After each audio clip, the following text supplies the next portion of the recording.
Buenas tardes, soy Samuel Pérez, bienvenidos a mi canal.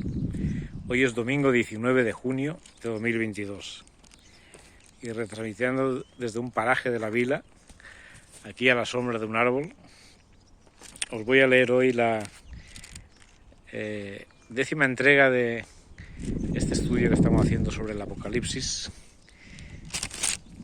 y en esta ocasión hablaré sobre la iglesia de la Odisea. Voy a leer, para entrar en materia, en Apocalipsis 3 del 14 al 20. Dice así: y escriba al ángel de la iglesia de los laodicenses, estas cosas dice el Amén, el testigo fiel y verdadero, el principio de la creación de Dios. Yo conozco tus obras, que ni eres frío ni caliente. Ojalá fueses frío o caliente. Así, por cuanto eres tibio y no frío ni caliente, te vomitaré de mi boca. Porque tú dices: yo soy rico y me he enriquecido y de ninguna cosa tengo necesidad, y no sabes que tú eres un desventurado, miserable y pobre, ciego y desnudo. Y yo te aconsejo que de mí compres oro refinado en fuego para que seas rico, y vestiduras blancas para vestirte, y que no se descubra la vergüenza de tu desnudez, y unge tus ojos con colirio para que veas. Y yo reprendo y castigo a todos los que amo. Sé pues celoso y arrepiéntete. Y aquí yo estoy a la puerta y llamo. Si alguno oyere mi voz y abriere la puerta, entraré a él y cenaré con él y él conmigo. Al que venza le daré que se siente conmigo en mi trono, así como yo también he vencido y me he sentado con mi Padre en su trono. El que tiene oído, oiga lo que el Espíritu dice a las iglesias. Esta es la séptima iglesia, el séptimo mensaje a la séptima iglesia, y con esto acabamos el mensaje, los 7 mensajes de las 7 iglesias.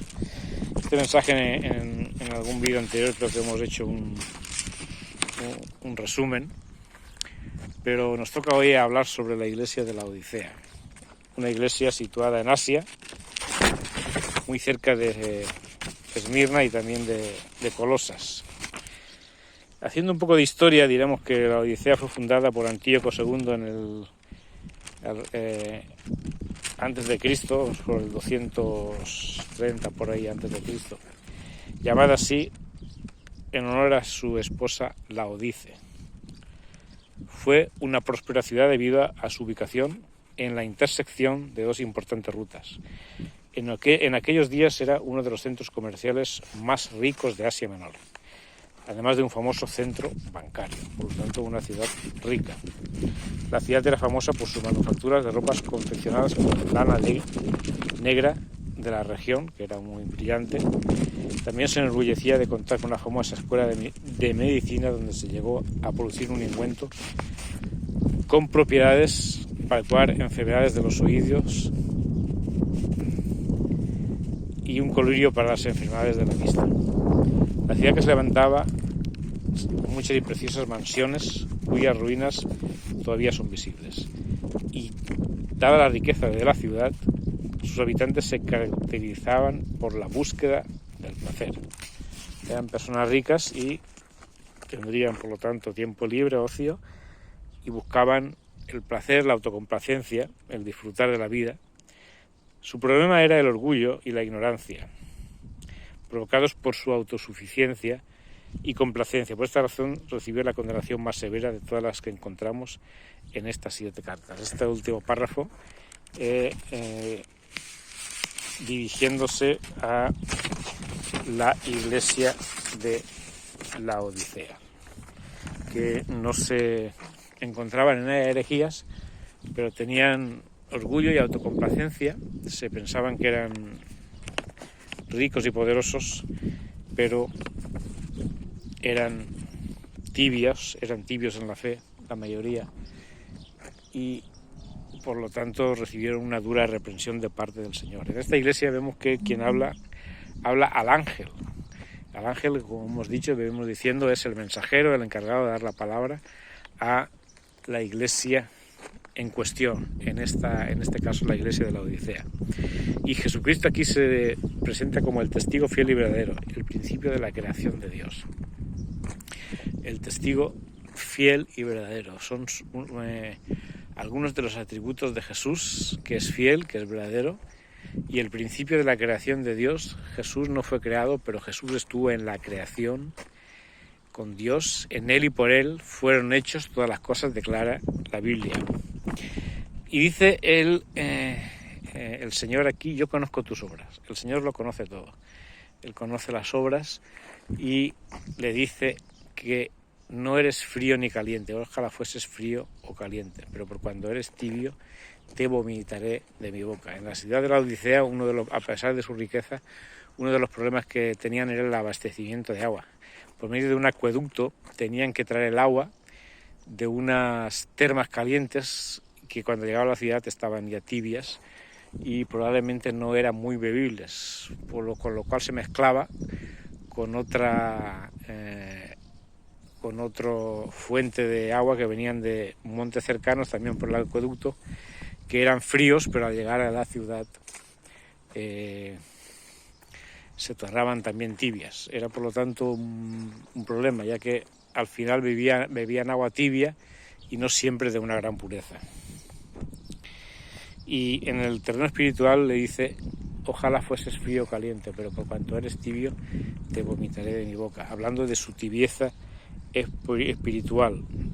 Y le dice, tú te crees que eres rico, y ellos viviendo en medio de esta riqueza material, pues porque era una ciudad próspera y donde muchos de sus habitantes eran ricos, donde había un centro bancario donde se producía esta lana tan preciada, una lana negra brillante, que era vendida, y era un centro de cruce de rutas donde transitaban muchas mercancías, y también en la iglesia se pensaban que eran ricos y también tenían orgullo espiritual, o sea, pensaban que ellos eran bastante autosuficientes y no se daban cuenta que eran tibios, que no defendían la fe con el fervor suficiente. Por eso le dice el Señor, por tanto yo te aconsejo que de mí compres vestiduras para cubrir tu desnudez y colirio para que unjas tus ojos y veas. Hemos dicho que había un centro médico donde una de las producciones era un colirio para curar a la vista, y ellos necesitaban curar su vista espiritual, o sea que no tenían una gran profundidad, por lo tanto, en el mensaje de la palabra. Se habían quedado en lo básico y eran muy tibios, muy mezclados con otras cosas. Por lo tanto, el Señor les da aquí una severa reprensión, y vemos que hoy en día muchos cristianos son así. Son cristianos, tienen orgullo espiritual, orgullo diciendo, se creen que saben, son autosuficientes, pero en realidad no saben mucho, no saben casi nada, y tienen la vista muy corta, y necesitan acudir al médico celestial para que con el colirio de la palabra de Dios sea limpiada su vista y puedan tener visión y puedan acercarse más al Señor. Dice, yo estoy a la puerta y llamo, si alguno oye mi voz y abre la puerta, entraré y cenaré con él y él conmigo. Estamos en un tiempo donde se vive la creencia en Jesús de una manera muy superficial, donde la gente no profundiza en el conocimiento del Señor, y donde muchos tienen una fe nominal y son tibios, son personas que no están bien asentadas sobre la base de la doctrina del Señor. No sé cuál es tu situación en esta tarde. Quizás has creído en Jesús, pero te encuentras tibio, te encuentras alejado. Fíjate lo que dice aquí el Señor, yo estoy a la puerta y llamo. Si oyes hoy su voz, Él siempre está llamando. Si apagamos los ruidos que hay en alrededor, podemos escuchar la voz del Señor, y Él nos dice que afiancemos nuestra fe en Jesús. Si alguno oye mi voz, entraré a él, cenaré con Él y Él conmigo. Jesucristo quiere tener una fiesta contigo, quiere darte vida eterna. Ven a Jesús, porque Él te ama. Y dice que al que venciere, le daré de sentarse con mi Padre en su trono, como yo he vencido y me he sentado con Él. Jesucristo venció en la cruz del Calvario, y con Él somos más que vencedores. Por lo tanto, no seas tibio, no seas tibio. Si crees en Jesús, afírmate en esa creencia y acércate más a Él. Y Él se acercará más a ti. Que el Señor te bendiga en esta tarde de domingo. Hasta pronto.